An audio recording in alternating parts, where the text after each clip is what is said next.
Hello and welcome to the Your Financial Planning Maestro podcast. This podcast is aimed at financial advice professionals all around the world, but particularly in the UK, where we follow the journey of many hundreds of individual paraplanners, investment managers and financial advisors in becoming financial planning professionals and gaining their international certified financial planner license. We will be talking to a number of individuals about their journey to become CFP professionals and touching on other aspects of the profession along the way. I hope that you enjoy our podcast. Hello and welcome. I'm Jackie Lockie, your financial planning maestro. And today I am joined by a very special guest to talk about his journey through to become a certified financial planner. And that is Aaron McAuley, who is a certified financial planner himself and also a paraplanner at GSB Wealth. Welcome, Aaron. Thanks very much, Jackie. Great to be here. Now, we are going to get into your story of how you became a CFP and for all of our listeners, how you passed on your very first CISI Level 7 assessment submission. But before we get into all of that, tell us a little bit about how you got into the financial planning profession. So I think I'm a bit of a similar story to some of the guests you've had on the show before. I can't say that I planned to end up in this profession. It was very much by accident. So it was just a case of when I was back in university, a long time ago now. I was just sending out CVs to basically any graduate scheme that I could find. Must have been dozens, if not hundreds, sent out during a couple of library sessions. And then it just so happened to be that one of the companies that got back to me was an international IFA. So ended up joining them. They had, a few aspects to the business in terms of what they did in the financial services industry. And, financial planning itself just kind of drew me to it just because I felt like it was more of a good balance between, problem solving in terms of, client work, but then also the people aspect as well, getting out to meet different types of people from different backgrounds and, hearing their stories and all that sort of thing. So probably a double aspect to that. Yeah, that's really interesting. And how did you find, I guess you had to then basically start with the exams all over right from the very, level 4 basic exams, did you? And then move on through there? So I actually did I think it's the level 3. I think it's the introduction to Mhm. securities and investments. So I did that one, did the level 4s pretty quickly after that. I think I passed all 3 in about 6 or 7 weeks. And then it kind of just went on pause for a while. Not really too sure um, why that was. Just I think I got bogged down more on the actual work, and the exams, kind of fell to the back. But obviously now I'm glad I've picked them up again, and reached the level 7 stage and CFP in general. Yeah, that's fantastic. And when did you come across CFP and why did you decide to do it now?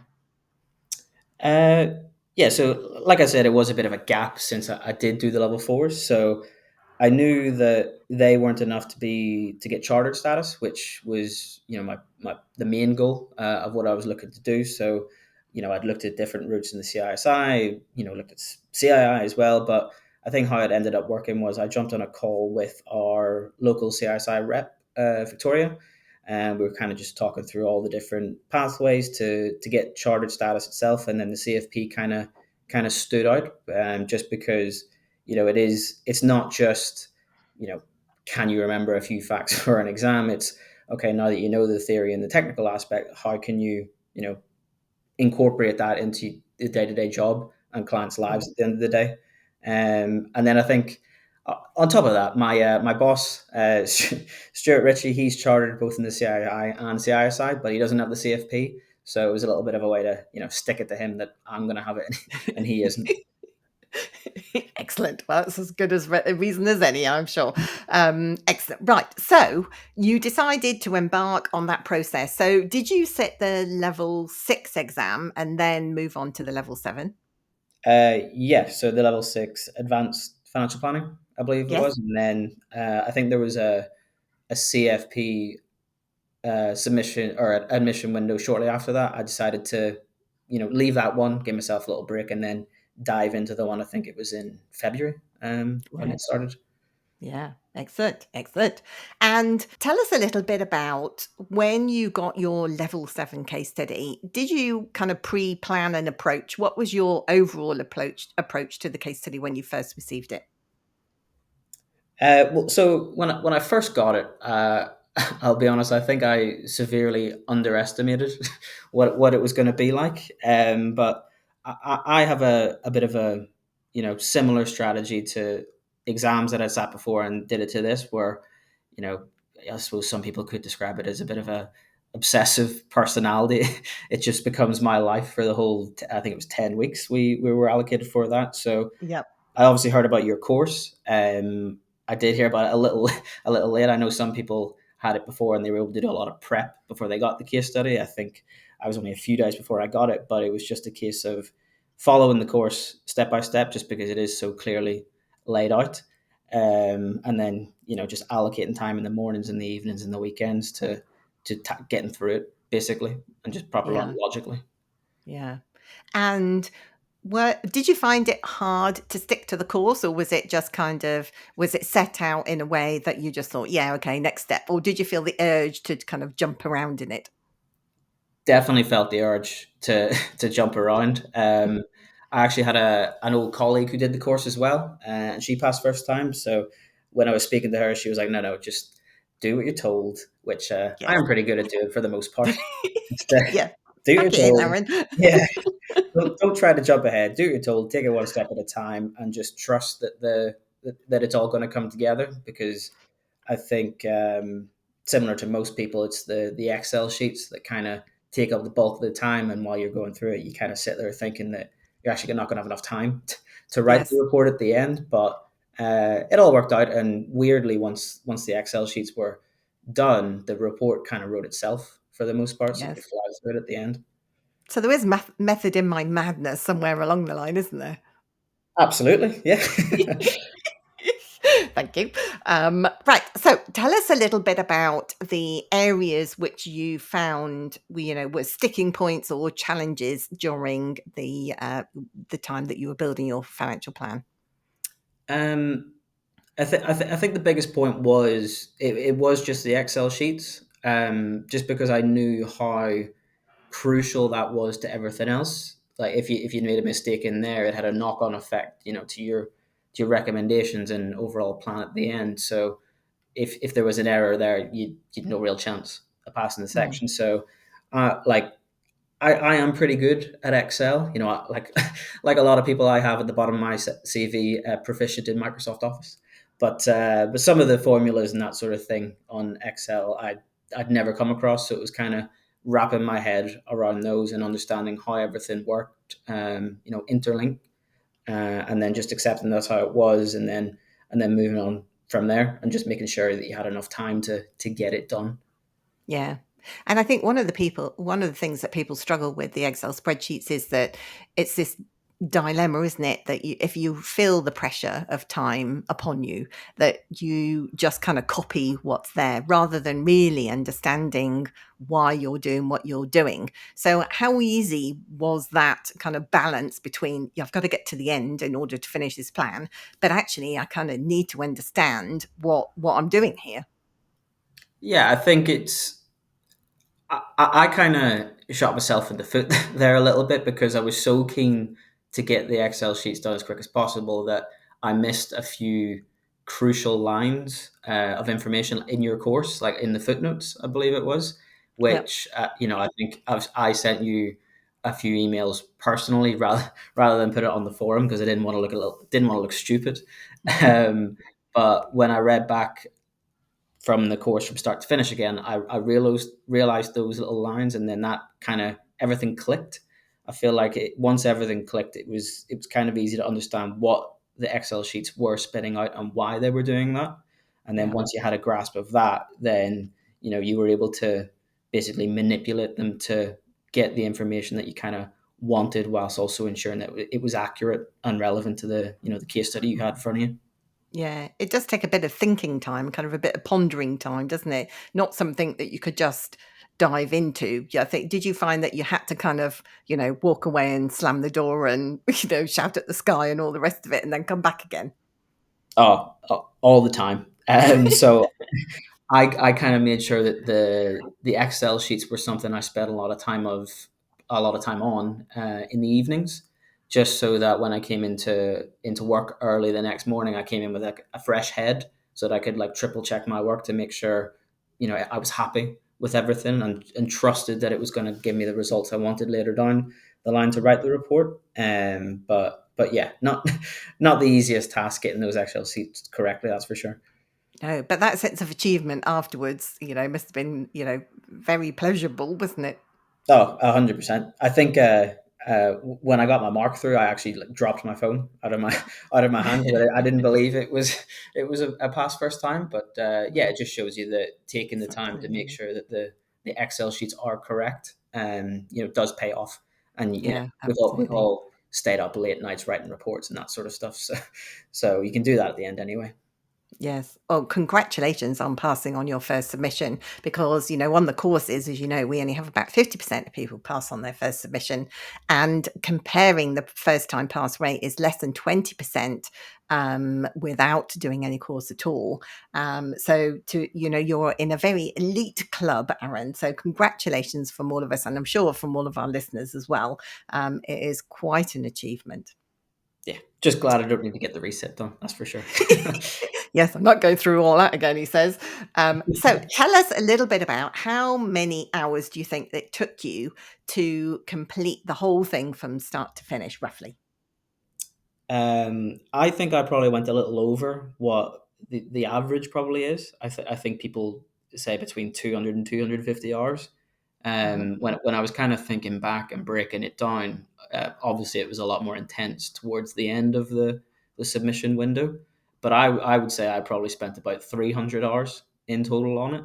Um, Yeah, like I said, I came in early and to work in the mornings to do it, stayed late, and then I also allocated basically treating Saturdays, Sundays, normal work days. But instead of work, I was doing the CFP, so 9 to 5 or 8 to 4, whatever people do. yeah, So then you still got to relax in the evenings and kind of switch off and that sort of thing, ready for the next day. yeah. It is a big ask over 10 weeks, isn't it?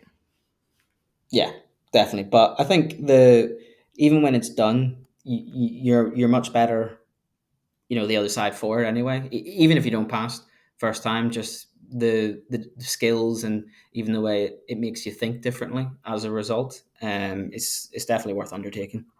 So tell me a little bit more about that. How has it changed you and the way you think differently? I think it is just more like I said, just the critical thinking element to it, and I think one of the things I've actually noticed myself, and as some of the colleagues have, when we've come out of meetings together, have commented. I now say why an awful lot, both when the clients are telling us, what their objectives are, what they want to do, and that sort of thing. I'm asking them why they want to do that, just to dig a little deeper. But then Mm, also when we're, kind of coming up with, the recommendation that might be best suited towards them, you're asking yourself why is that the best one, which then makes you search other avenues and see if there's any other angles that you could come at it to, just to kind of make sure whatever solution or recommendation or whatever it is that you give the clients is ultimately what they want. For the most part, maybe might not be the most optimal thing in the world, but if it's what they want, it's what makes them happy, and it's ultimate like what hits their objectives, then yes. that's all we can do, really. Then that's the right advice to give, isn't it, at the end of the day? Exactly. Yeah, that's excellent. And it's really interesting you mentioned there about the critical thinking skills because it's one those skills are. I think we all like to think we've got lots of critical thinking skills, and but sometimes I feel like my brain's in idle mode and like driving a car and I haven't got it in gear. And so, do you think that the course has and going and becoming a certified financial planner is going to change you continually moving forward and developing in other areas?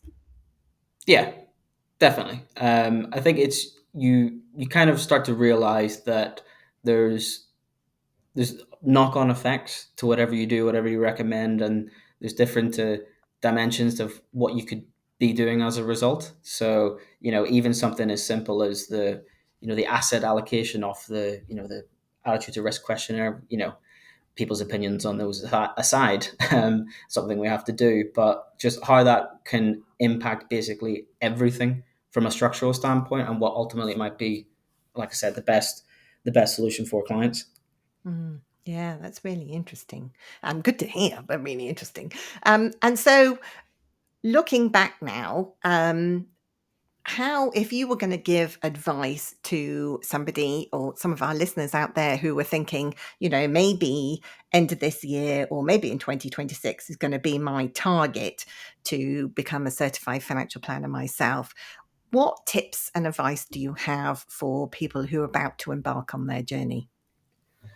Yeah, so I've obviously listened to a lot of your podcasts when I was going through the course myself. So I know that some of the common, themes and tips here are: make sure you put the report away at the end so you can come back and have a look at it with a fresh set of eyes. Make sure you've got enough time allocated, all that sort of thing. Mhm. So I kind of wanted to come up with a few unique ones, I suppose you could say, but a bit of a different viewpoint. So I've kind of summarized the first one as almost playing the game a little bit. Obviously, everyone wants to get 100% in all their sections, but as people who are going to undertake the case study will soon find out, both time and space is a big problem when it comes to the case study, because you do only get 60 pages to submit, which obviously isn't a restriction you have in normal day-to-day life. So I personally was looking through the assessment standards, seeing which sections, as I was working through them, what mark I would probably expect to get in that section. And if I could almost forget about one or two of the assessment standards, but that freed up half a page to get in to allow me to get in information for another section, then Yep. I did that. So I wasn't worried about space too much as a result of that. But there's obviously risks, obviously risks to going down that tactic. It just so happened to pay off for me this time. And then I would say, in terms of another tip, would be account for making mistakes in your Excel sheets once it comes to writing up your plan, and the time that it might take to correct those. So, like I said, I probably spent a lot more time on the Excel sheets than most people, and probably went through every single every single line with a fine tooth comb to make sure I was happy with it. But when it came to writing up the plan, even as something as simple as the value of the emergency fund or something like that, if you notice that was off, then it could take almost half a day, a full day, to update all of the spreadsheets that you had to go through, and the knock-on effect to that. So just accounting for there may be a little mishap in those calculations Mhm. would be my second one. And then I think lastly is it's to get a bit creative and almost think outside the box when it comes to the plan. So there's certain things that you're told you have to do. You have to use this specific font, you have to use this specific font size, line spacing, all that sort of stuff.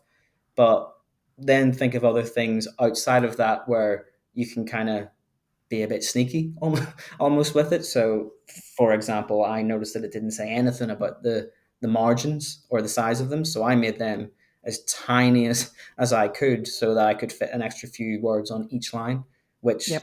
in itself saved me about 3 or 4 pages. And then when it comes to the appendices, I was getting creative with how many I fitted on one page. So instead of three appendices taking out 3 pages, I managed to play about with them almost like a bit of a jigsaw and get three on the one page. So yeah, just be a bit creative with how you present the plan, because it's obviously your work. At the end of the day, you can do what you want to it.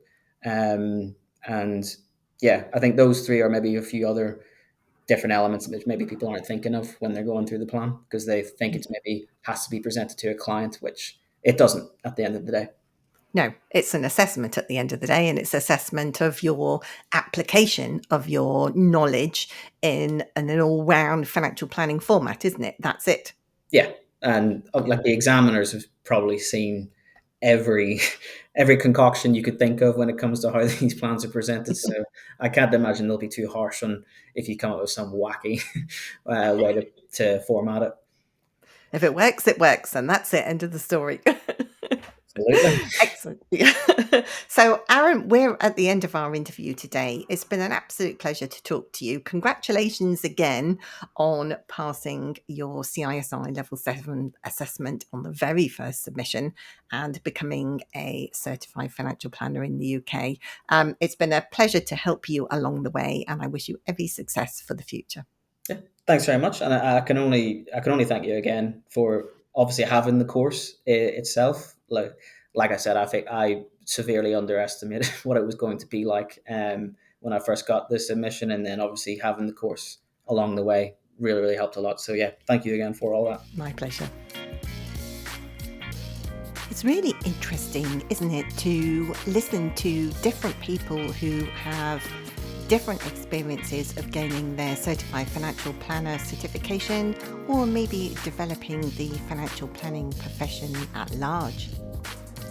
If you know anybody who you think might be interested in listening to any of these podcasts, then please do pass on our details. That's it for me. I hope you've enjoyed today's episode. See you again soon. Bye for now.